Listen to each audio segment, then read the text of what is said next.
오늘 응답받고 성취될 하나님의 말씀은 마태복음 2장 19절에서 23절까지의 말씀입니다. 헤롯이 죽은 후에 주의 사자가 애굽에서 요셉에게 현몽하여 이르되 일어나 아기와 그의 어머니를 데리고 이스라엘 땅으로 가라. 아기의 목숨을 찾던 자들이 죽었느니라 하시니 요셉이 일어나 아기와 그의 어머니를 데리고 이스라엘 땅으로 들어가니라. 그러나 아켈라우가 그의 아버지 헤롯을 이어 유대의 임금됨을 듣고 거기로 가기를 무서워하더니 꿈에 지시하심을 받아 갈릴리 지방으로 떠나가 나사렛이란 동네에 가서 사니 이는 선지자로 하신 말씀에 나사렛 사람이라 칭하리라 하심을 이루려 함이로라. 아멘. 우리 다같이 신앙 고백하겠습니다. 주는 그리스도시요 살아계신 하나님의 아들이시니이다. 아멘. 읽어드린 말씀으로 하나님의 완벽한 인도란 제목으로 함께 은혜하도록 하겠습니다. 어제가 구정이었죠. 구정이었는데 설날이었는데 그래서 온 민족이 제사 지내는 그런 날이었습니다. 그래서 더욱 나라와 민족을 위해서 기도해야 될 줄 믿습니다. 다른 거 기도하는 게 아니라 흑암을 결박되도록 또 기도해야 됩니다. 이유가 뭐냐면 역사적 증거가 있어요. 꼭 구정이나 추석 온 민족이 제사 지내고 난 전후로 국가적으로 큰 위기가 닥쳤습니다. 그 왜 그러냐? 그거는요 하나예요. 왜? 성경에 분명히 나왔죠. 제사는 누구에게 하는 거예요? 귀신에게 하는 것이요. 나는 너희가 귀신과 교제하는 되기를 원치 않는다고 얘기하고 있습니다. 그래서 성경에는요 분명히 얘기하고 있습니다. 뭐라고요? 우상 숭배하면 그 저주가 임한다고요. 그래서 뭐 하지 말라고요? 우상 숭배하지 말라고 얘기하는 것입니다. 그래서 왜 그렇게 국가적으로 위기가 어려웁니까? 전 민족 자체가 다 같이 뭐합니까? 우상 숭배하니까 그 저주 재앙이 닥치는 것입니다. 그래서 우리가 기도하자는 것은요, 다른 것 기도하고 하나님 이거 응답해 저거 응답해 주세요. 그거 기도하기 이전에 중요한 게 뭔 기도입니까? 바로 흑암이 결박되고 하나님의 나라가 임하도록. 또 우리 교회 4가지 기도 제목 있잖아요. 그 기도하자는 겁니다. 무슨 얘기입니까? 그냥 전도하자는 게 아니라 이 시대의 재앙을 막는 전도운동 그거 기도하고 그 재앙 오는 거에 답이 뭡니까? 전도운동하는 답이 뭐예요? 오직 그리스도, 답은 그리스도밖에 없으니까 오직 그리스도와는 복음운동하고 결국 중요한 것은 누굽니까? 이거 지속하려면요. 제자 세워야 되잖아요. 그러니까 제자 운동하고 이것을 후대와 전 세계에 전하려면 어떻게 합니까? 정말 중요한 렘넌트 운동해야 되잖아요. 그게 우리 기도 제목입니다. 우리나라를 지금 보면서 깨달아야 될 게 있습니다. 정말 깨달아야 될 게 있어요. 정말 대한민국의 문제는 최순실, 박근혜, 종북 세력이 문제가 아닙니다. 물론 그들도 문제가 될 수 있겠지만 그게 문제가 아니에요. 근본 원인이 아니에요. 근본 원인은 뭡니까? 하나님을 떠남으로부터 오는 문제, 죄의 문제, 사단 마귀 귀신의 문제잖아요. 이게 뭡니까? 불신자 6가지 상태로 나타나고 문화화되어 있는 문제들이잖아요. 근데 이것을 못 보면 어떻게 됩니까? 이념에 속고 사상에 속고 정치에 속게 되는 것입니다. 예전에 종북 세력들, 수구 꼴통 세력들을요, 저는 이해하지 못하고 도리어 막 욕했어요. 그런데 마음속에요, 깊이 이게 하나님을 떠난 근본 문제구나. 그게 답이 나니까요. 어떻게 됩니까? 이해가 되고요, 도리어 불쌍한 마음이 들더라고요. 저럴 수밖에 없구나. 왜 그래요? 성경에 보면요, 한 소년과 왕이 나와요. 누구냐면 사울 왕과 다윗이 나와요. 다윗은요, 성경에 보니까 용모가 붉고 아름다웠대요. 미소년이었어요. 야리야리하고. 근데 사울 왕은요, 다른 사람들보다 머리 하나가 더 있었대요. 그러면 머리만 큰 겁니까? 아니죠. 어깨가 사람들 머리 높이 있었단 말이에요. 그렇게 컸단 말이에요. 그런데도 사울 왕은요, 악신에 들리니까 어떻게 돼요? 두려움에 떨어서 벌벌 떠는 거예요. 근데 다윗은요, 그걸 본 거예요. 그래서 아무리 사울 왕이 다윗을 죽이려고 3,000명의 군대를 동원하고 특수부대를 동원해도 다윗이 왜 사울 왕을 불쌍히 여겼냐? 사울 왕의 그 영적인 문제를 직접 본 거예요. 저 악신 들려서 그렇다는 거. 그래서 다윗이 사울 왕을 놓고 기도해주고 불쌍히 여겼던 이유가 그거 있습니다. 그럼 우리가요, 마찬가지입니다. 마찬가지예요. 다윗이 사울 왕을 볼 때 위치는 왕이지만 악령에 붙잡힌 불쌍한 사람, 우리 현장에서 믿는 신자들을요 괴롭히는 불신자나 종교인이 있을 수 있습니다. 있을 수 있고 더 악한 수도 있겠죠. 그런데요, 불쌍하게 볼 수 있는 영안이 열리시길 바랍니다. 그걸 못 보면요 어떻게 됩니까? 육신적 싸움밖에 못해요. 성경에 보세요. 우리의 씨름은 어디예요? 혈과 육을 향한 게 아니고 정사와 권세와 이 세상 주관자들에 대한 것이라고 분명히 얘기하고 있습니다. 다른 말은 뭔 싸움 하라는 거예요? 육신 싸움 하지 말고 영적 싸움 하라는 겁니다. 근데 영적 싸움 안 하면요 당연히 무슨 싸움 할 수밖에 없어요? 육신 싸움 할 수밖에 없습니다. 그래서 종교인들이 정치적으로 어떻게 이렇게 싸울 수밖에 없는 거예요. 그러니까 우리는 정확한 문제를 봐야 돼요. 저 사람의 문제, 또 나의 문제의 출발이 시작된 뭐에서 출발됐다? 하나님 떠난 근본 문제 출발됐다. 그럼 그 답은 뭐밖에 없어요? 그러면 당연히 답이 뭘로 나와요? 오직 예수 그리스도밖에 없다는 그 답이 나오는 것입니다. 그래서 성경에도요 예수님이 십자가에서 마지막 하신 말씀 요한복음 19장 30절 다 이뤘다는 말씀이 뭡니까? 십자가 위에서 모든 저주 재앙을 다 받으셔서 우리가 당할 저주 재앙을 십자가에서 완전 끝내버리셨다는 겁니다. 그래서 그걸 우리가 믿는 거지요. 믿고 영접할 때 그 사건이 누구의 사건으로? 나의 사건으로 되는 겁니다. 그래서 요한복음 1장 12절에 뭐라고 얘기하고 있습니까? 영접하는 자, 곧 그 이름을 믿는 자들에게는 하나님의 자녀가 되는 권세를 주셨으니라고 말씀하고 있는 것입니다. 그래서 그 권세, 우리 권세를 믿습니다. 그래서 얘기합니다. 김중곤 박사님 얘기했어요. 백문일답. 100가지 문제가 있지만 답은 뭐다? 한 가지 답이라는 거예요. 그 100가지 현상과 100가지 현상, 수만 가지 현상들이 나오지만 그 문제의 근본 원인은 하나님 떠난 문제, 죄의 문제, 사단 마귀 문제란 말이에요. 그 답은 뭐밖에 없어요?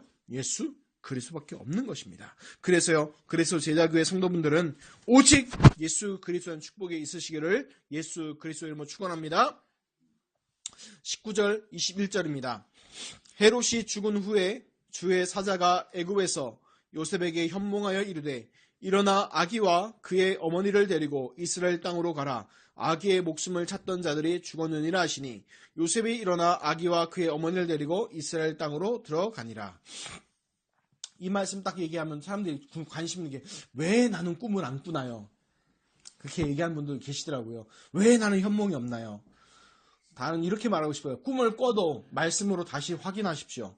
하나님께서는 그 당시는요 구약 성경밖에 없었어요. 율법밖에 없었단 말이에요. 모세 오경밖에 없었고 그 이사야도 내려오는 것도 성경이라기보다는 이렇게 정리 안 된 것들이었단 말이에요. 그런데 지금 우리에게 완벽한 뭘 주셨어요? 성경을 주셨어요. 성경을 통해서 하나님의 언약과 그 말씀의 성취와 그 모든 증거를 보이셨단 말이에요. 그래서 하나님께 꿈을 꾸어지게 할 필요가 있어요? 없어요? 없어요. 근데 단 필요가 있어요. 도저히 성경 안 보는 사람들. 근데 구원은 받아야겠고 성경은 안 보고 그럼 어떻게 할까요? 하나님께서 꾸게 하시겠죠. 실제로 그런 역사들이 어디 중요한 현장들이나 어떤 데 보면 중요한 사람들에게 하나님이 역사하는 경우도 있습니다. 그래서 어떤 사람들은 성경 말씀을 꿈을 꾸어서 이 성경 말씀이 진짜 성경에 있습니까? 라고 물어보는 사람들도 있지요. 근데 우리는요 하나님 말씀 듣고 복음 듣고 예수가 그리스도의 복음과 설명과 구약과 신약 다 알잖아요. 그럼 굳이 그렇게 하실 이유가 없는 거예요. 그럼 깨닫게 하시면 뭘 깨닫게 하실까요? 하나님의 말씀을 깨닫게 하시는 거예요. 그래서 꿈꾸는 거 부러워하지 마시기 바랍니다.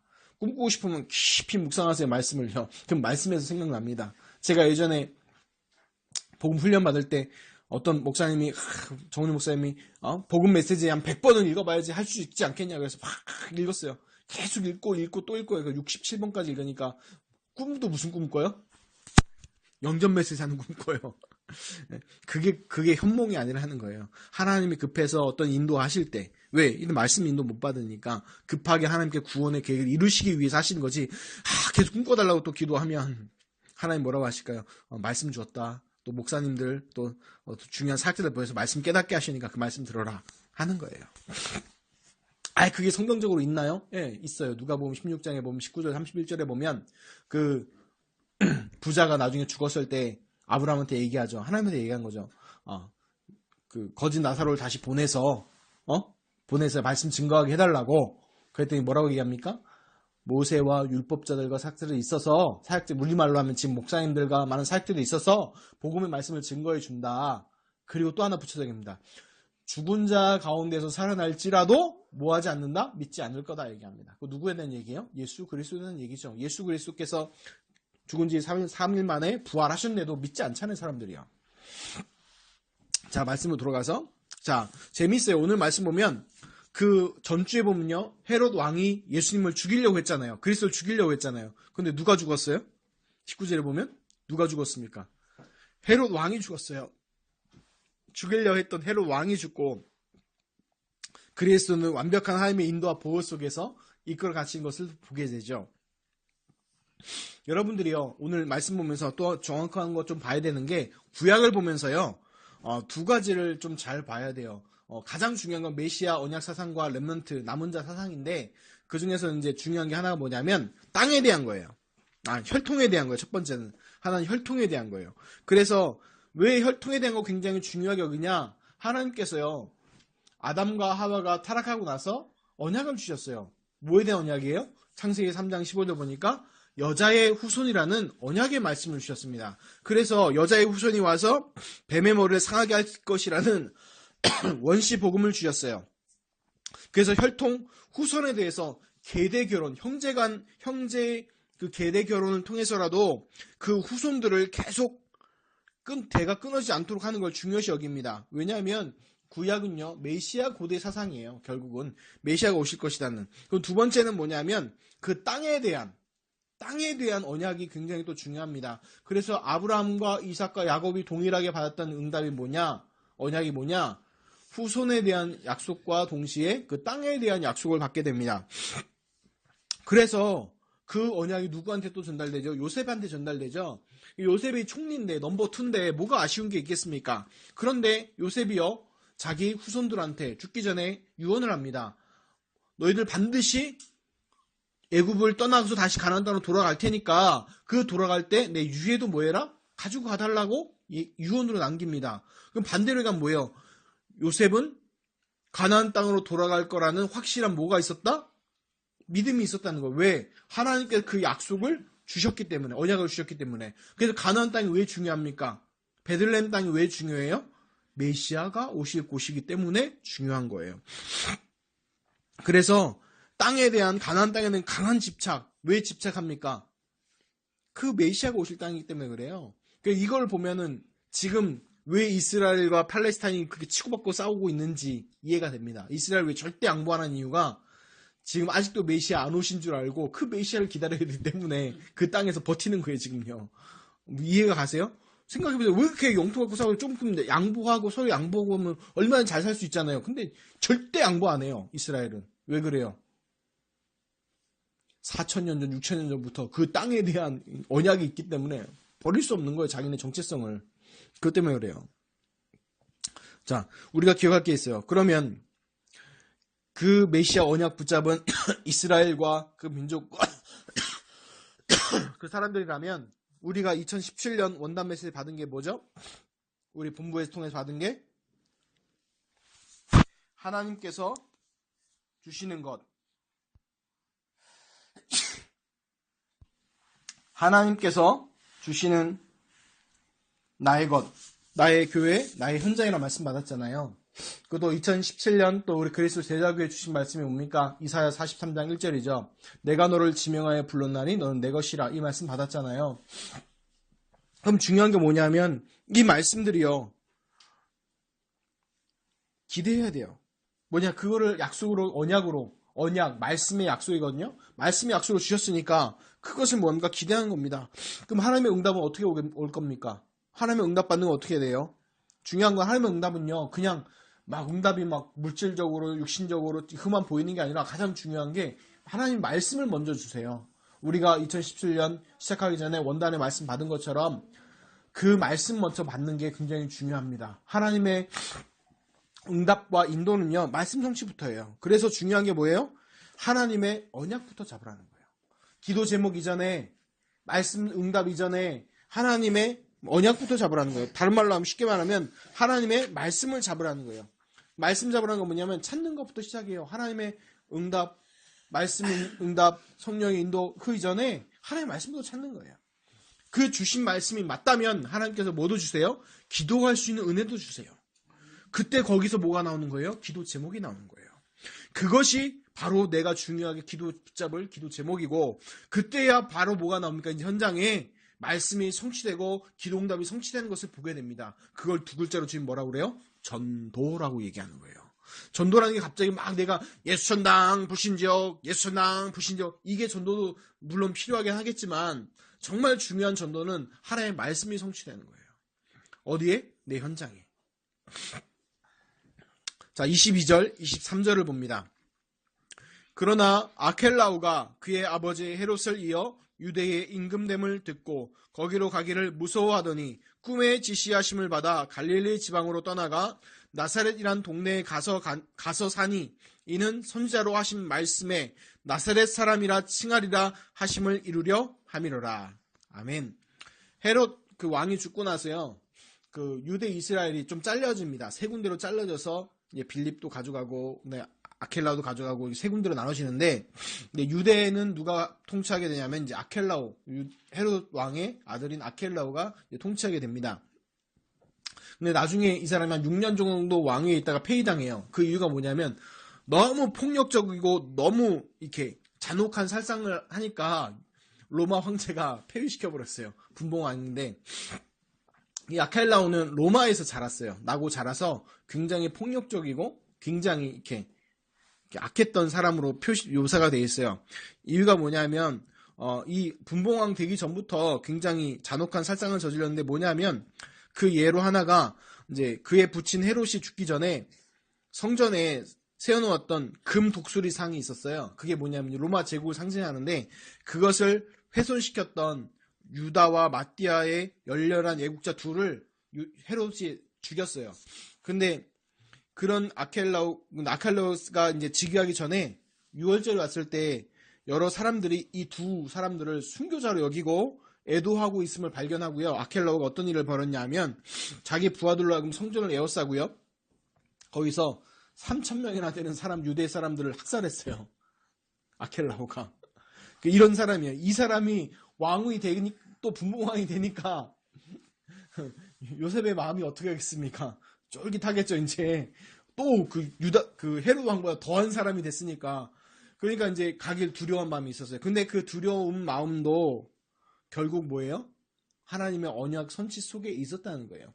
만약에 요셉이 구약과 말씀과 언약을 알았다면 두려워하는 마음보다 그냥 가서 살았겠죠. 근데 이제 하나님이 천사들을 통해서 이제 지시하신 바다 갈릴리로 갔잖아요. 근데 그것도 성경에 뭐예요? 이사야 11장 1절의 말씀의 성취예요. 이사야 선지자로 하신 말씀에 나사렛 사람이라 칭하리라 하는 것을 성취하기 위해서 하셨다는 거예요. 아멘. 그래서 우리가 살아갈 때 잘 보아야 되는 게, 하나님의 언약과 복음을 모르면 어떤 마음이 들까요? 그 구원 사역 속에 있어도 어떤 마음이 들어요? 두려운 마음이 들어요. 요셉처럼. 그런데 우리가 언약을 제대로 알고 복음을 정말 잘 붙잡고 있다면 두려운 마음이 들까요? 안 들까요? 안 들겠죠. 그렇죠? 그러니까 그 얘기하는 거예요. 우리는 이래나 저래나 하나님의 구원 그 방주 속에 이미 타고 있습니다. 넘어져도 그 속 그리스도 안에, 자빠져도 그리스도 안에, 잠자도 그리스도 안에, 먹어도 그리스도 안에. 그래서 가장 중요한 게 뭐예요? 그리스도 안에 있는 것. 그게 가장 중요한 거죠. 근데 이걸 놓쳐버리면 어떻게 됩니까? 불안, 염려, 두려움이 밀려오게 됩니다. 근데 또 하나 봐야 될 게, 왜 하나님께서 굳이 나사렛 동네에 보내셨을까라고 보면요, 원래 마리아와 요셉의 고향이 나사렛이에요. 그러니까 누가복음에 보면, 누가복음 2장 4절에도 보면 요셉도 다윗의 집 족속이므로 갈릴리 나사렛 동네에서라고 얘기하고 있거든요.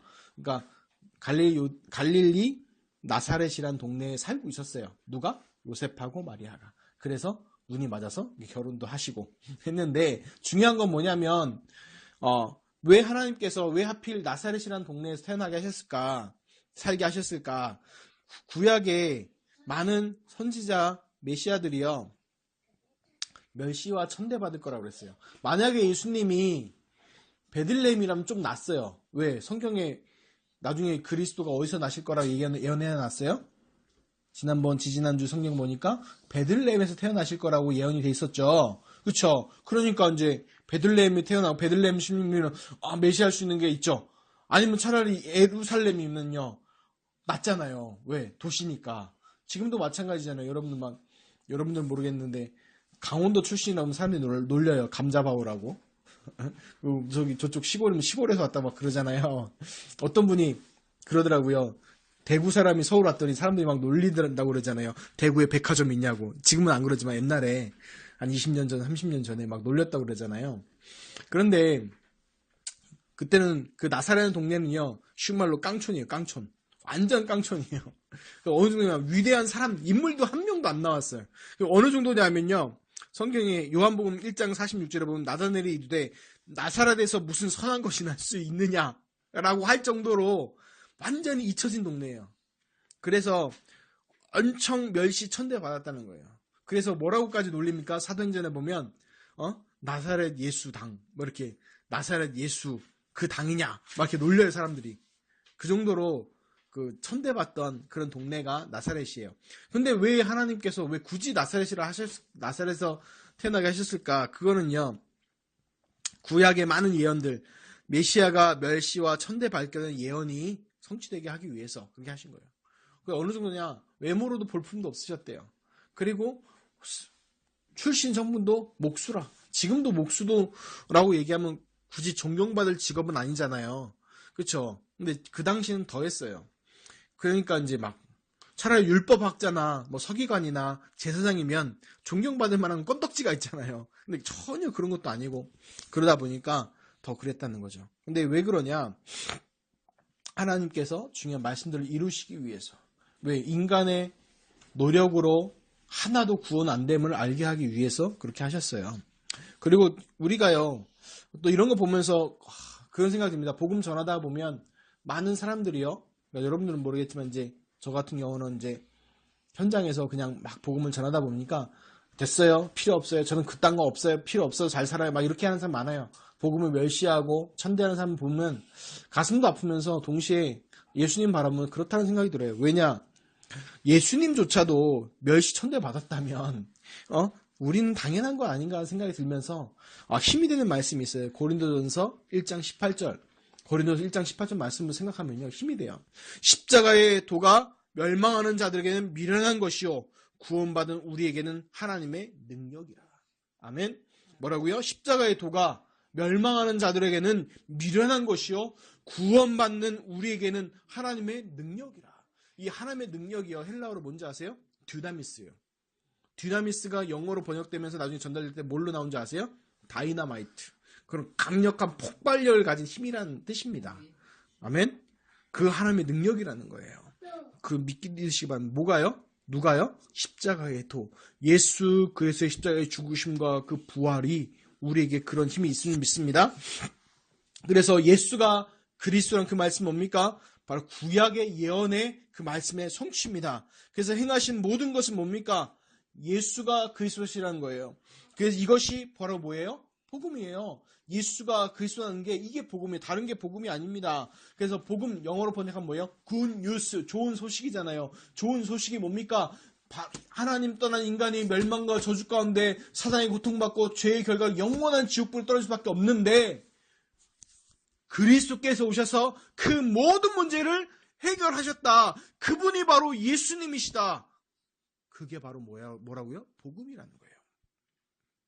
그래서 마태복음 뭡니까? 마태가 전한 예수가 그리스도심의 증거예요. 그래서 마태복음이라고 얘기하는 겁니다. 그래서 마태복음 보면서 중요하게 봐야 될 게 뭡니까? 뭐 이거 어떻고 신학적으로 보고 역사적으로 보고 다 맞는 얘기예요. 다 틀리지 않아요. 그런데 정말 중요한 건 뭐예요? 마태복음 보면서 봐야 될 건 예수님이 누구시다? 그리스도시다. 누구의 그리스도? 나의 그리스도. 아멘. 그 응답을 받으시길 바랍니다. 그리고요, 보면서 보세요. 오늘 말씀 보세요. 요셉이 막 마음 쫄려가지고 막 그렇게 두려워하잖아요. 그런데 보세요. 하나님의 완벽한 인도와 보호가 있지 않습니까? 왜 그럽니까? 왜 그래요? 구원사 속에 있기 때문에 그래요. 그리스도 속에서 인도받기 때문에 그렇습니다. 우리가 봐야 될 게 뭡니까? 불신앙의 눈으로 보면요, 염려 걱정거리예요. 다 염려하고 다 걱정하고요, 고민해야 돼요. 그런데 여러분들이 복음을 알고 정말 구원사를 보면요, 전부 뭘로 바뀝니까? 감사로 바뀌어요. 왜요? 하나님의 완벽한 인도와 그 보호 속에 있기 때문인 줄 믿습니다. 그래서 우리가요, 봐야 될 게 하나님의 우리가 신앙만판 10가지 중에서 가장 첫 번째 꼽는 게 뭔지 아세요? 하나님의 절대 주권. 모든 건 누구 손에 있다? 하나님 손에 있다는 겁니다. 자, 결론이에요. 2017년 다시 기억할 것이 있습니다. 뭐냐면 오늘 말씀 제목처럼 하나님의 완벽한 인도. 그래서 여러분이 어려움 오고 힘든 것 온다면요, 봐야 될 게 뭘 봐야 돼요? 그것이 말씀 성취의 현장이라는 겁니다. 오늘 말씀 보세요. 헤롯 왕의 위험, 또 여러 가지 죽음의 위험이 왔잖아요. 근데 그게 전부 다 뭘로 연결됐어요? 구약의 예언의 성취로 연결됐죠. 그러면 예수님만 그렇겠습니까? 요셉만 그럴까요? 그 요셉을 인도하고 보호했던 성령과 성부 하나님과 그 천사들의 활동은, 혹시 여러분 세상에 이런 일이 천사가 죽었습니다 라는 소식 들은 적 있습니까? 아니면 네이버 뉴스나 다음 뉴스에 특보입니다 해가지고 뜬 거 본 적이 있습니까? 아니요. 이때 예수님을 보호했던 천사들과 응답을 줬던 성령과 그 응답의 역사는 지금도 뭐하고 있다? 계속되고 있다는 겁니다. 그 보호 속에 누가 있다? 누가 있다? 내가 있다는 것. 그걸 꼭 알고 가시기 바랍니다. 그래서 봐야 될 게 뭐예요? 중요한 어려움 오고 힘든 거 올 때 정신 차리고 뭐 해야 돼요? 아, 이것이 바로 뭐다? 내 말씀 성취 현장이구나. 2017년 받았던 나의 것, 나의 현장, 나의 교회 그 응답받을 현장이구나. 하나님 2017년 내가 너를 지명하여 불러낸 넌 내 것이라. 이 말씀 성취 현장이구나. 오늘 받은 말씀처럼 하나님의 완벽한 인도, 이 말씀 성취 현장이구나. 이것을 응답받아야 될 줄 믿습니다. 그래서요, 중요한 건 뭡니까? 중요한 것. 응답이 중요해요? 아니요. 가장 중요한 건 뭐예요? 하나님의 언약을 붙잡아야 됩니다. 뭘 붙잡으라고요? 하나님의 언약. 더 정확히 보면 하나님의 말씀. 더 정확하게 얘기하면요, 예수가 그리스도 되심의 중요한 말씀을, 내 인생에 대한 말씀 붙잡으시기 바랍니다. 아멘. 그때 어떤 응답이 옵니까? 완벽한 인도와 보호가 있음을 깨닫게 될 거예요. 왜? 우리 그 찬양 기억합니까? 넘어지고 헤어질 때도 그것은 누구 품이라? 주님 품이라. 우리 찬양 있잖아요. 핍박당해 어려워도 나는 세상을 이기신 주님 품이라 얘기하잖아요. 우리가 어렵나 핍박당해 누구 품이에요? 예수 그리스도 안에 있는 것입니다. 그래서 사도 바울이요, 서신서에 보면요, 1장에 다 보면요, 조금입니다. 예수 그리스도 안에서 사도된 나 바울은 그리스도 안에서 구원받은 성도인 너희들에게 편지하노니, 두 가지가 동시에 나와요. 자기의 사도성도 그리스도 안에 있고, 너희들도 구원받은 너희들 누구 안에 있다? 그리스도 예수 안에 있다는 것. 그걸 늘 확인하고 누리시기를 예수 그리스도로 축원합니다. 기도하겠습니다. 하나님, 오늘 말씀 받고 하나님의 완벽한 인도와 보호를 받습니다. 요셉을 완벽한 인도와 보호 속에서 이끄신 하나님, 그 하나님은 천사들을 통하여서 지금도 구원받은 성도들을 인도하시고 보호하시고 이끄신 줄 압니다. 하나님, 그 응답이 2017년 확인되게 하시고 우리 렘넌트 현장에서 그 말씀에 성취되는 것을 보게 하여 주옵소서. 원단의 말씀 주셨던 것들, 나의 것, 나의 교회, 나의 현장, 이것들이 확인되게 하여 주옵시고, 또 2017년 우리 그리스도 제자교회에 주셨던 말씀, 내가 너를 지명하여 불렀나니 넌 내 것이라 하신 그 말씀이 우리 현장에서 성취되고 응답되는 것에 증인되게 하여 주옵소서. 그래서 우리 그리스도 제자교회 성도분들과 모든 분들이 정말 하나님의 언약, 예수 그리스도의 그 언약을 붙잡는 축복이 시작되게 하여 주옵소서. 감사드리며 우리 주 예수 그리스도 이름으로 기도드리옵나이다. 아멘.